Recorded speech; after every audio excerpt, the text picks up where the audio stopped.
6 months offshore. 6 months of oil, steel, and silence. Every dollar I earned was stacked in my head, shaped into a dream with my daughter's name written on it. College. A future better than mine. When the rig helicopter touched down, I didn't go home tired. I went home proud. I carried the surprise like a weapon ready to pierce the monotony of her life. But when I opened the door, the house was hollow. My daughter wasn't there. My wife smiled like it was nothing. A cruel tilt of her mouth. She dropped out. She's with her boyfriend now. The words hit harder than any storm offshore. Then she twisted the blade. "Your money's gone, by the way." She laughed when she said it. The sound followed me as I walked out of that house. I didn't slam the door, I didn't shout. I carried the silence with me, a silence that meant something had ended. I found my daughter 2 nights later, a diner shift, grease stains on her sleeves, a smile too tired for someone her age. She froze when she saw me. Not the welcome I imagined, not the tears of joy I had pictured while counting every dollar on the rig. Her voice was careful. "Mom said you didn't care about me, only the money." I felt the weight of every hour I had spent breaking my back against machinery. Every sunrise I had swallowed offshore while she believed I had abandoned her. She was paying rent for her mother's new apartment. 2 jobs, barely eating. She had been told her father was nothing but a wallet, and a closed one at that. I didn't argue. I didn't defend myself. The truth wasn't in words. The truth was buried in stolen accounts, forged signatures, manipulations whispered in her ear until she believed them.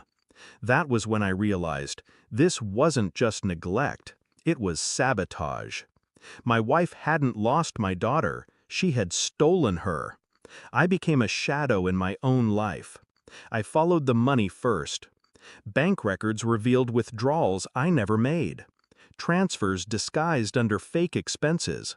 She had emptied the account before I touched land. Then the lies.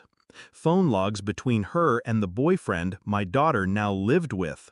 Messages laced with contempt. My name used like a curse. Neighbors filled the gaps. A parade of nights where my wife's laughter bled through walls while my daughter wept in her room. Times she asked for me and was told I had forgotten her. Each fact didn't make me angrier. It made me colder. I had carried heavy machinery in storms. I had worked through broken fingers. None of it compared to this quiet dismantling of my family, piece by piece, while I labored for them thousands of miles away. But storms can be harnessed. Electricity can be directed. And I would direct all of it. I gathered the evidence, every record, every lie in ink and pixels. When I returned to my daughter, I didn't speak first. I handed her a folder, bank statements, screenshots, a copy of the forged signature, proof that her college fund hadn't disappeared into neglect. It had been stolen. She read in silence. Her hands trembled. Her eyes moved faster, then slowed, then froze on her mother's name at the bottom of a transfer slip. When she looked at me, her face broke. Not in tears, those came later, but in realization. She said you didn't. I placed a hand over hers. She lied. That was all I said. Nothing more was needed. The truth had spoken for me. I didn't confront my wife with fists or rage. I confronted her with exposure. Every document was filed with the bank, with the police, with the courts. Theft, fraud, custody negligence. I didn't warn her. I didn't look her in the eye again. I let the law strip her bare, 1 page at a time, until the smirk she wore turned to panic.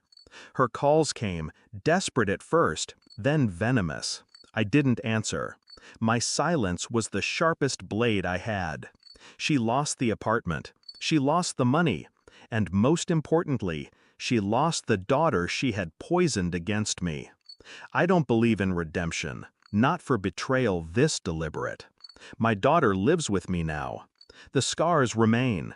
She studies at night, works part-time during the day. I help where I can, quietly, without promises, just presence. She no longer asks if I care. She knows. As for my wife, she lingers in the background, a ghost of choices that destroyed themselves. I don't hate her anymore. Hatred still ties you to the person who wronged you. I feel nothing, and nothing is heavier than hate.